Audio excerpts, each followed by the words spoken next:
We have to invent a new game, man. Yes, we do. We do. Instead of the book? Fuck yeah. So here's a funny story. Do you guys want to hear a funny story? It'll be Yes. quick. So, Too long. So, okay, move on. No, please, go. So I work in the ads department at Zynga, right? And so I test ads, and I served an ad on one of our most popular games, New Words with Friends. Words with Friends. I served an ad on there, and it was a Jim Phillips design from Santa Cruz, and it was a pizza face. You know, are you familiar with his art? He did Rob, Ross Cop, yeah, of course. So he did this design, and I love to use it. I love to use his artwork or good artwork for my ads when I'm testing stuff. And I put a pizza face, and it was like a pizza face like that had that same thing with a fucking pussy thing. Yeah. And it served on the game live, and it got 30 million impressions. And people complained about it. People were saying, "Oh my god, this pizza face is so offensive. It scared my kids," and all this other stuff. Like, this was in the app and Play stores. Really, in the Apple app and Play stores, they were complaining about it. Did you get a bonus that day or a raise? I probably should have gotten fired. So no. Seriously. No, because controversy is a good thing. Well, you know what's funny is I work with great people, and they laughed at it. They thought, "Oh my god, that was so funny." Well, it's not even that gross. You know, and it wasn't. And so later on, you can ask me for it, and I'll send it to you, so you can put it in this interview, and you can show. All right. it So after next I say it, question. Okay. In 2003, Tash, she's right there. Tash, she bought the CD Blaze online from the Fat Record Store. Tash.0. Yeah, that's me. Tash Point 3. The future, man. So Tash bought the CD Blaze by Lagwagon. You Do know you one know song that- on it. Yeah. I know Only that. one? You only know one, yeah. Really? I think we only played one song out there. We only played one. I Yeah. think I know more songs Do you really? off that. Oh, that's album. good. We Yeah. should play those. All right. So Tash bought the CD Blaze online from the Fat Record Store, and it was sent to Belgium. She thought it was the fastest, easiest, and cheapest way to buy the record, like anyone else, but she was wrong. When the mailman arrived, she had to pay, when you pay, Oh yeah, what is that? It's a post on arrival or Yeah, whatever. I I forget the we have a name acronym for it. You Yeah, have a name for yeah. it too. But anyway, she Yeah. paid that. So A she paid- POD or something, right? I don't know. Post COD. on a COD. Yeah, Cash COD. on. Cash on arrival. Delivery. Delivery. Cash on. Cash on. No. That's POA. COD. Cash on arrival. Wow. Geniuses. Okay, here. so- Here we so go. I'm stupid, So alright. the point So was, everybody gets that. me too. She paid €20 on the spot for imports and duties and taxes. Really? You had to pay the postman To that this much? day, That was the To weirdest this thing day. ever. to this day, because she figured out later how to buy a CD.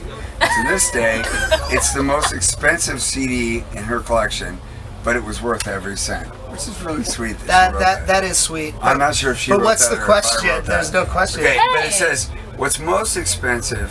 What's the most expensive record in your collection that you ever Oh bought? shit. It's a good question, right? I like it. That is. I couldn't even think of an answer. There's so many.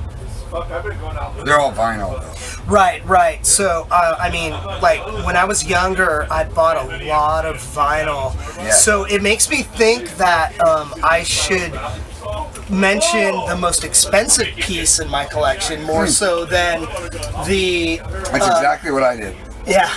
than the one that I bought But for you like get the it most for money. you got it for nothing, right? But it's the most expensive thing you own. Exactly. CDs aren't So worth what was the anything. most you ever spent on a record? Because I couldn't figure that out. I knew there were some things I bought to complete collections, and I wanted like original pressings, like vinyl. And at some point in my life where I felt like I was made of money, I just went, fuck it, I'll just do it. Probably drunk. Stupid. Seriously, so I'm not much of a collector, but I do have a vinyl collection.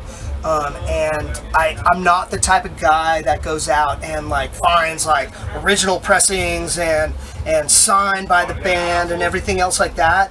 I think that's stupid because it's an investment, but at the same time, but you can still hear the songs for free. Yeah, I know. There's no doubt about it. It's You know what I definitely mean? Stupid. You're right. But if it's like one of your favorite bands of all time and you want that whatever, Can I interject? The reason that happens is that you owned a record when you were a kid, and you had a particular pressing, and it was like the album cover was a certain color, Right, and it faded in a way. For sure. There was something about the way it looked, and then over the years, like maybe there was a flood, like a rainstorm or something, and you lost that thing. Sure. And so you wanted the exact same thing back. And that's why you were willing to or spend the money. European version, or the I Australian never gave a shit version, about it. or I just something wanted like. the one that I had when I was 15. When you were You 15, know, like yeah, I just yeah. wanted to hold that in my hands again because I cherished it. Yeah, and I yeah, lost it. yeah. So that's, I think, why most of us do that. So what did you say? I didn't have a good answer. I couldn't do Really? anything. Okay, so I'll tell you how much I've ever spent on a record. Yes. Yeah, it's $10. But Good answer. I have a Bad Brains record, I Survive, Oh. and it's like a limited pressing, and it's just the reggae songs. It's a reggae album. Oh, that one, yeah. And I bought it for Ooh, $5, yeah. and I still have it. I think it's like the most expensive record in my record collection. Wow. Nice. Yeah. Shit, I want that. All right, next page. I'll sell it to you. Next page. $5. All right, next question.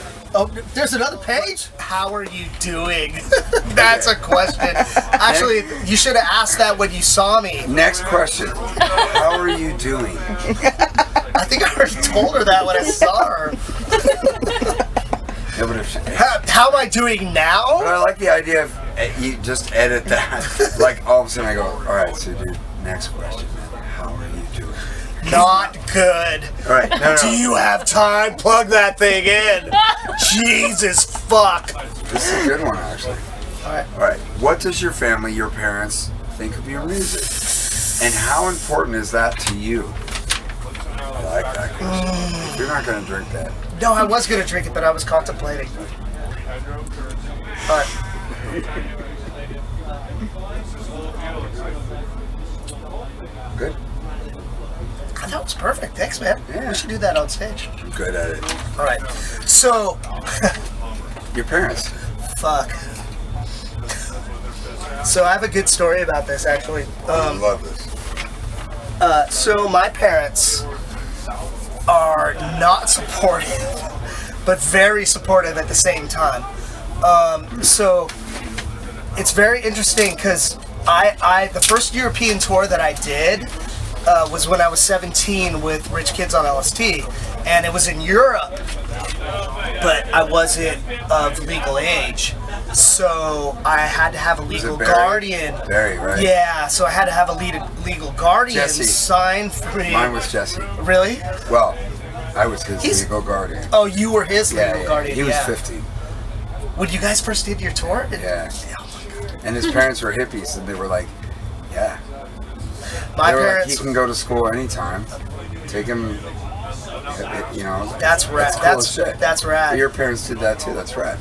Well, Kind of. well, they didn't agree at first. I mean, they were always kind of against me being in a, not against me being in a band. I mean, they understood because my brother played guitar too, and he was in a band. You have a brother? Yeah. Come on. Really? Yeah. I think I should just walk out of the bus. No. Seriously, I'm kind of tired and a little drunk. But you have a brother? Yeah, man. I have a brother. Do you Man, know my brother? You ever yes, met him? I met him. I met him in San Luis Obispo. He's a very bright guy. He's a good guitar player. He lives in man. Half Moon Bay, doesn't Dude, he? my brother's a fucking awesome guitar Yeah. player. That's how I learned all my riffs. My brother's the reason that I can't play guitar. No, he's great. Yeah, anyway. What Here were you you go, saying? on camera. Okay, so... Things happening all right now. To be Okay. No, not to be continued. I need to tell the story because it's Please. really cool. No, I want it. And it's similar to the one that you have with Jesse. So Barry's your... Barry became my legal guardian, Yeah. but my parents wouldn't let me go on tour. And so I was going to a continuation school because I wanted to have my high school diploma and everything else like that. So I went to the continuation school and I met with my principal, and he like, I talked to him and he was like, I'll call your parents. I'll convince them to let you go, because like this is one of the best opportunities you'll ever have. And it's like, you got to go see the world when you can. It's like most people don't even get this opportunity. Exactly. And so he called my parents and convinced them to let me go to Europe. So how's that for support? Fucking right. I mean, come on. Your 17-year-old son, you're just going to say, hey, go for it, dude. You're going to tour this band called Rich Kids on LSD in Europe for 3 months. What's LSD? Yeah. You can tell them that it's initials for something like liberty, sustenance, and diplomacy or something. Uh-oh, we gotta go. Anyways, you want to let's wrap this up super Dude, quick. that's I'll give rad. them quick questions. Quick answers, quick questions. That's great, though. Quick right? questions, quick I like answers. that. Okay. When you write music, and he does write music, he writes great music. What moves you to write that particular song, and what inspires you to write? I'll tell you right now that it's just on the spot, and I just write it when I feel it. Move on. So I used to go see the band Real Mackenzies, you know, and I would see him, and I'd see him many times, and every once in a while I would think like, wow, it's a really, really good song. And this one day, we played a festival together, and Joe was in Lagwagon. We're hanging out, and I go, God, dude, this song rules, man. It's like a great one. I love this one. And Joe goes, yeah, I wrote this song. And I looked at him like, what the fuck, dude? Write some of that shit for our band, man. I mean, my favorite Mackenzie songs you wrote. Yeah, drink some more. And That's- we drink and we drink and we drink Exactly. some more. All right, Yeah. compose or improvise? Improvise. Thought so. So, dude, you should definitely join a jam band. Dude, Jazz Fish. Odyssey. Jazz Odyssey, Fish, Yeah, the whole dude, nine. man. Yeah, I love it. All right, here we go. I never played the same song the same twice. How would you describe the rock and roll lifestyle? Very taxing on your body. Good answer. Do you expect people to get something greater, meaning-wise, out of your lyrics? Well, that's more of a question for you. But I write my songs very simple, like, and we drink, and we drink some more. So no. There's a man. All right. Oh, this one didn't. I'm gonna skip that. Okay. Would you like to know what the future holds for you? No. Me too. When you're feeling bad, what would you focus on to overcome that feeling, and how would you channel this? Would you write a song for the better? So what I do is I think about, like, whenever I feel bummed, I think about all the great things that are going in my life right now. Bitchin'. Do you believe in karma? Yes. Wow. Okay. Is that it? That's it. Fuck, I just knocked it out of the park. Da-na-na-na-na-na. Jeopardy, dude. You just kill it. You win. Thanks. Yeah. See, Thanks. that was good. Sometimes My friend short Joe Raposo. answers are always the best answers, right? Thank you Best. very much. Thank you.